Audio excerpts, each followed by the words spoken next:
नमस्कार and I welcome you all to Indian hegemony. मैं हूं अरहम मित्तल। ना जब से डोनाल्ड ट्रंप प्रेसिडेंट इलेक्ट होके आए हैं तब से ये मेक अमेरिका ग्रेट अगेन की जगह अमेरिका को और बर्बाद करने पे तुले हुए हैं। और रिसेंटली डोनाल्ड ट्रंप ने एक ऐसा डिसीज़न लिया है जिससे यूएस की हेल्थ केयर सेक्टर को एक बड़ा झटका लगने वाला है। हुआ क्या कि डोनाल्ड ट्रंप ने कहा कि अब जो भी यूएस फार्मास्यूटिकल ड्रग्स इंपोर्ट करता है उसके ऊपर अब डायरेक्ट 100% टैरिफ लगेंगे। आप यहाँ पर देख पाओगे US president Donald Trump on Thursday announce 100% tariffs on the imports of branded and patented pharmaceutical drugs starting 1 अक्टूबर। सो 1 अक्टूबर से यूएस जो भी दवाइयाँ इंपोर्ट करता है अब उसके ऊपर सीधा 100% टैरिफ्स लगने वाले हैं, जिससे यूएस की हेल्थ केयर सेक्टर को एक बड़ा झटका लगने वाला है ना। इसमें एक बहुत ही ज़्यादा ज़रूरी बात है कि यहाँ पर कहीं भी जेनरिक ड्रग्स का मेंशन नहीं किया गया है। डोनाल्ड ट्रंप ने कहा कि सिर्फ ब्रांडेड और पेटेंटेड ड्रग्स के ऊपर टैरिफ लगेंगे। यहाँ पर जेनरिक ड्रग्स का बिल्कुल भी मेंशन किया नहीं गया, जिससे इंडिया को एक बड़ा एडवांटेज मिलेगा ना। आपको इन तीनों टर्म्स के बीच में एक बेसिक डिफरेंस बताऊंगा। सबसे पहले आप ब्रांडेड ड्रग्स का मान के चलो। नाउ मेडिसिन जो अंडर एक ब्रांड नेम सोल्ड की जा रही है उसको सिंपली एक ब्रांडेड ड्रग कहेंगे। मेडिसिन ऑलरेडी मार्केट में एग्जिस्ट करती है लेकिन वो किसी ब्रांड नेम के अंदर सोल्ड की जा रही है तो वो ब्रांडेड ड्रग कहलाएगी। जैसे आप शूज़ या कपड़ों का एग्जांपल लगा के चलो, मार्केट में डिफरेंट्स एग्जिस्ट करते हैं और सेम क्वालिटी के भी एग्जिस्ट करते हैं लेकिन वो डिफरेंट ब्रांड नेम्स के अंदर सोल्ड किए जाते हैं, जैसे नाइकी या एडिडास। तो जो मेडिसिन एक ब्रांड नेम के अंदर मार्केट में सोल्ड की जाती है वो सिंपली एक ब्रांडेड ड्रग कहलाएगी। पेटेंट ड्रग एक ऐसी मेडिसिन जो पहले कभी एग्जिस्टेंस में नहीं थी, किसी ने बनाई नहीं, एक कंपनी ने R&D करी, पैसा खर्चा, इंफ्रास्ट्रक्चर क्रिएट किया और पहली बार कोई ऐसी मेडिसिन बनाई जो पूरी दुनिया में एग्जिस्ट ही नहीं करती थी। तो जो उन्होंने मेडिसिन बनाई उसके ऊपर अपना पेटेंट राइट ले लिया कि हमने ये मेडिसिन बनाई है, इससे पहले ये मेडिसिन एग्जिस्ट नहीं करती थी, तो वो मेडिसिन पेटेंट मेडिसिन कहलाएगी। वहीं जेनरिक ड्रग्स के बारे में अगर आप सोचोगे तो मेडिसिन पहले से ही एग्जिस्ट करती है लेकिन उसके हूबहू सेम केमिकल्स यूज़ करके सेम प्रोसेस के साथ एक और मेडिसिन बना दी, लेकिन वो मेडिसिन ना ही किसी ब्रांड नेम के अंदर सोल्ड की जा रही है ना ही वो पेटेंटेड ड्रग है, बल्कि वो जेनरिक ड्रग कहलाएगी क्योंकि वो किसी केमिकल के नाम के ऊपर मार्केट में सोल्ड की जा रही है। जो उस मेडिसिन को बनाने के अंदर केमिकल्स यूज़ किए गए उन केमिकल के नाम के ऊपर वो मार्केट में सोल्ड की जा रही है तो उसको जेनरिक ड्रग कहेंगे ना। आपको और ज़्यादा सरल भाषा में एग्जाम्पल के थ्रू बताता हूँ। आप सभी ने पैरासीटामोल का नाम सुना होगा, पूरी इंडिया में फेमस है, और सेम डोलो 650 का भी सुना होगा, ये भी पूरे इंडिया में फेमस है ना। दोनों मेडिसिन है बिल्कुल सेम, दोनों है मेडिसिन बीमारी वाली। कोई पैरासीटामोल लेगा, कोई डोलो 650 लेगा। पैरासीटामोल एक जेनरिक ड्रग है, वहीं डोलो 650 एक ब्रांडेड ड्रग है। फ़र्क क्या है? फ़र्क कुछ भी नहीं है, दोनों मेडिसिन बिल्कुल सेम है, केमिकल्स बिल्कुल सेम है, प्रोसेस दोनों को बनाने का बिल्कुल सेम है। लेकिन पैरासीटामोल केमिकल का नेम है इसलिए वो जेनरिक ड्रग है क्योंकि केमिकल के नेम को यूज़ करके इसको बेचा जाता है। लेकिन डोलो 650 एक ब्रांड नेम है, मेडिसिन बिल्कुल वही सेम है लेकिन ये एक ब्रांड नेम के अंदर मार्केट में सोल्ड की जा रही है, तभी इसकी वैल्यू काफ़ी ज़्यादा हाई है क्योंकि डोलो 650 एक ब्रांड नेम है।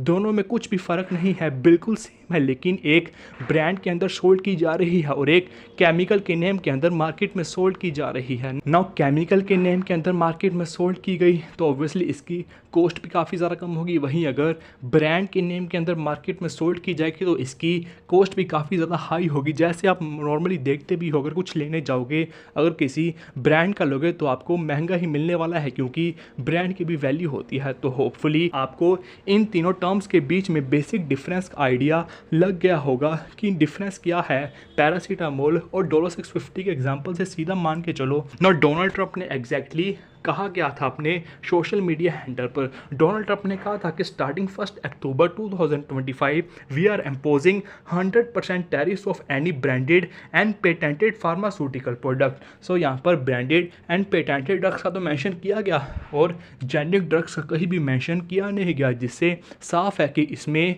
जेनरिक ड्रग्स को इंक्लूड नहीं किया गया है। लेकिन डोनाल्ड ट्रंप ने इसकी भी एक एक्सेप्शन लगा दी अनलेस ऐड करके, मतलब अगर ये कंडीशन सेटिस्फाई हुई तो ब्रांडेड एंड पेटेंटेड मेडिसिन के ऊपर भी कोई भी टैरिफ लगेगा नहीं। और डोनाल्ड ट्रंप ने कहा है कि unless a company is building their pharmaceutical manufacturing plant in America, मतलब अगर वो कंपनी अमेरिका में अपना प्लांट शिफ्ट करना चाहती है या वहाँ पर प्लांट बना रही है तो उस पर कोई भी टैरिफ लगेगा नहीं। आगे डोनाल्ड ट्रंप ने इस बिल्डिंग को भी एक्सप्लेन किया। आप यहाँ पर देख पाओगे ना, इस कंपनी इस बिल्डिंग, तो इस बिल्डिंग का मतलब है कि बेकिंग ग्राउंड्स या अंडर कंस्ट्रक्शन, मतलब या तो उस पर काम शुरू हो गया है मतलब वो प्लांट अंडर कंस्ट्रक्शन है, और ब्रेकिंग ग्राउंड का मतलब कि काम शुरू करने का प्लान है, जैसे मिट्टी वगैरह खोद दी, सो काम ऑलरेडी शुरू हो गया है। तो अगर किसी कंपनी ने ऑलरेडी काम शुरू कर दिया है या शुरू हो चुका है तो उन कंपनी के ऊपर टैरिफ्स लगेगा नहीं, चाहे वो ब्रांडेड या पेटेंटेड ड्रग्स भी यूएस मार्केट को सोल्ड करती हैं।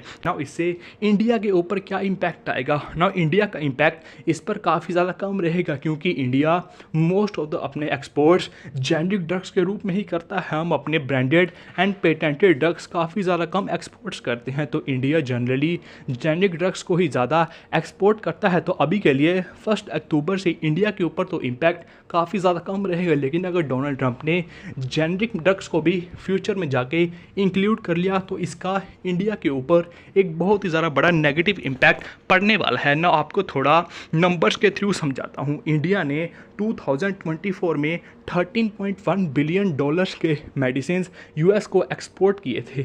नंबर काफ़ी ज़्यादा बड़ा है। अगर डोनाल्ड ट्रंप इसमें जेनरिक ड्रग्स भी इंक्लूड कर लेते तो सीधा $13.1 बिलियन डॉलर्स एक्सपोर्ट सीधा खतरे में आ जाते, जिससे इंडिया को एक बड़ा नेगेटिव इम्पैक्ट पड़ता। खैर, जो इंडिया यूएस को मेडिसिन एक्सपोर्ट करता है वो यूएस की मेडिसिन एक्सपोर्ट्स का केवल 5% ही है। मतलब अगर यूएस बाहर से 100 दवाइयाँ परचेस करता है तो उसमें से केवल 5 दवाई हैं जो इंडिया से है, बाकी अलग अलग कंट्री से मंगाता है। जैसे आयरलैंड से केवल और केवल 30% मेडिसिन यूएस इंपोर्ट करता है, तो इंडिया का शेयर उसमें काफ़ी ज़्यादा कम है। लेकिन इंडिया के पॉइंट ऑफ व्यू से वो काफ़ी ज़्यादा बड़ा है, क्योंकि इंडिया अपने 1/3 के करीब एक्सपोर्ट्स मेडिसिन का केवल यूएस को ही करता है। मतलब अगर इंडिया 100 दवाई बाहर सेल करेगा तो उसमें से 33 मतलब 1/3 केवल यूएस को ही करता है। नौ इंडिया को इम्पैक्ट काफ़ी ज़्यादा कम क्यों है? क्योंकि एक तो India 13.1 billion dollars medicine export करता है ना, उसमें से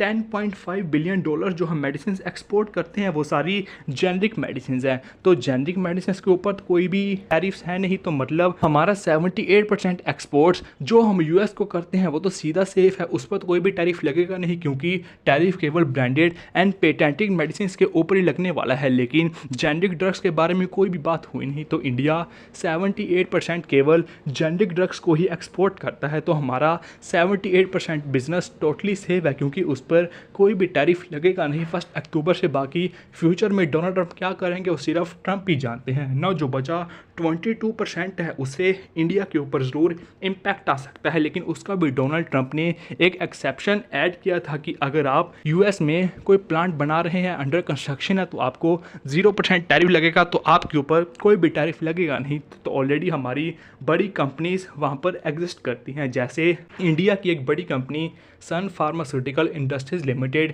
यूएस को काफ़ी सारी मेडिसिन एक्सपोर्ट करती है। आप यहाँ पर देख पाओगे जो फाइनेंशियल ईयर 2025 में सन फार्मास्यूटिकल इंडस्ट्रीज लिमिटेड का रेवेन्यू था ये यूएस से ही केवल 31% आया था। तो ये यूएस के ऊपर काफ़ी ज़्यादा डिपेंडेंट करते हैं, मतलब यूएस को अपनी मेडिसिन काफ़ी ज़्यादा एक्सपोर्ट करते हैं। तो यूएस के इस डिसीजन से इस कंपनी के ऊपर बड़ा इम्पैक्ट पड़ने वाला था, लेकिन ये कंपनी सब्सिडरी कंपनीज ओन करती है यूएस में ही। जैसे ओम लेबोरेटरीज लगा लो, वो यूएस में मेडिसिन बनाती है तो वो सन फार्मास्यूटिकल इंडस्ट्रीज ही ओन करती है। सेम ऐसे तारो फार्मास्यूटिकल्स भी एक सब्सिडरी कंपनी है सन फार्मास्यूटिकल इंडस्ट्रीज की। तो ऑलरेडी ये कंपनीज जो यूएस से बड़ा रेवेन्यू अर्न करती हैं डोनाल्ड ट्रंप के डिसीजन के साथ अंडर इम्पैक्ट आ सकती है, लेकिन ऑलरेडी ये कंपनीज यूएस में एग्जिस्ट करती हैं और यूएस में डिफरेंट कंपनीज को ओन्स करके रखती हैं। सेम ऐसे ही इंडिया की और दिग्गज company doctor lady laboratories limited ये भी अपना रेवेन्यू का 45% केवल मटेरियल यूएस से ही लेके आते हैं, तो इनका भी यूएस के ऊपर एक्सपोर्ट्स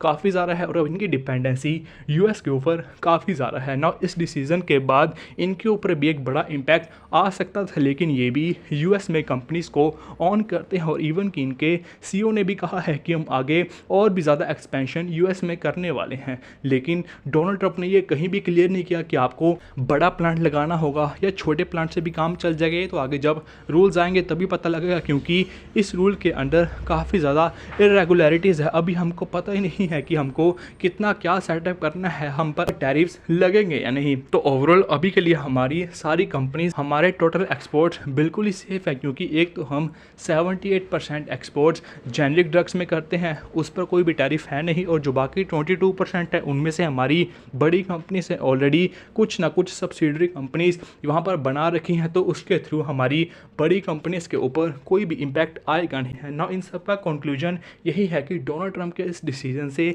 इंडिया के ऊपर इम्पैक्ट काफ़ी ज़्यादा कम आ गया, क्योंकि एक तो हम जेनरिक ड्रग्स में ज़्यादा डील करते हैं, और दूसरा जो थोड़ा बहुत हम ब्रांडेड एंड पेटेंटेड ड्रग्स में भी डील करते हैं उसमें भी हमारी कंपनी से सब्सिडरी कंपनीज यूएस में खोल रखी हैं, तो उससे हमको एक्सेप्शन मिल जाएगा। तो होपफुली आपको इस डेवलपमेंट के बारे में पता चल गया होगा कि इससे इंडिया के ऊपर कुछ खास बड़ा इम्पैक्ट आएगा नहीं, बाकी यूएस के हेल्थ केयर सेक्टर के ऊपर इससे एक मैसिव इम्पैक्ट आने वाला है। तो होपफुली आपको सारे कंसेप्ट समझ में आ गया होगा। आप अपनी राय कमेंट्स में ज़रूर लिख सकते हैं। टिल देन टेक केयर, मिलेंगे नेक्स्ट वीडियो में।